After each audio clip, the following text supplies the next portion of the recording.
Timapanga zisankho ife moyo mwatu koma mwazisankho zambiri zosapindulitsa ndaza ndi chisankho chimodzi choposa zonse ndipo chisankho ndasankhachi sigwedezeka.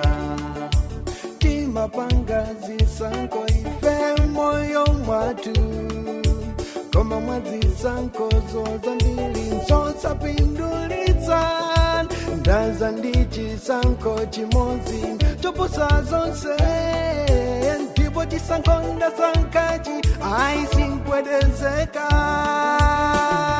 Ndidzaimba nyimbo yotamanda nandivula mutope la dzikoli Satana tachita nane kuzanena kuti pakwana ndizatumikira nduga zonse za moyo wanga.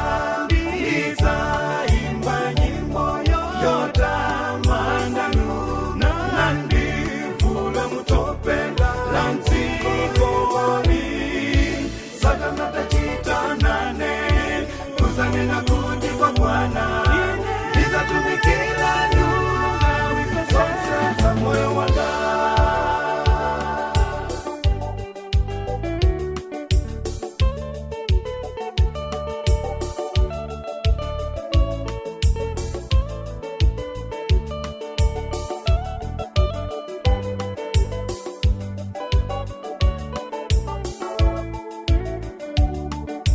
Imabwela ngati yokoma inu nzeru ya Satana wasogelesa wochuluka akufuna nso inu alikwile inu kuti mkapye naye yambecheleni chisango janu ndi Yesu mene wamsaka mbuye kukala mpulumutsi wako umakala pa mkangano wa ukulu koposa kala wapepero tawi zonse ndipo mdalile ndipe mpelo zonse ndizoteka. Ndidzaimba nyimbo yotamanda nandivula mutope la dzikoli Satana tachita nane kuzanena kuti pakwana ndizatumikira nduga zonse za moyo wanga. Ndidzaimba nyimbo yotamanda nandivula mutope la dzikoli Satana tachita nane kuzanena kuti pakwana ndizatumikira nduga zonse za moyo wanga. Ndidzaimba nyimbo yotamanda nandivula mutope la dzikoli Satana tachita nane kuzanena kuti pakwana ndizatumikira nduga zonse za moyo wanga.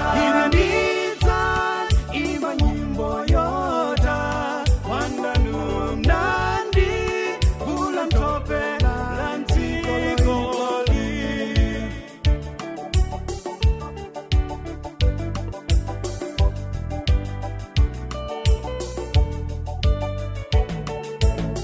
Ine ndidzaimba nyimbo yotamanda nandivula mutope la dzikoli Satana tachita nane kuzanena kuti pakwana ndizatumikira nduga zonse za moyo wanga. Ndidzaimba nyimbo yotamanda nandivula mutope la dzikoli Satana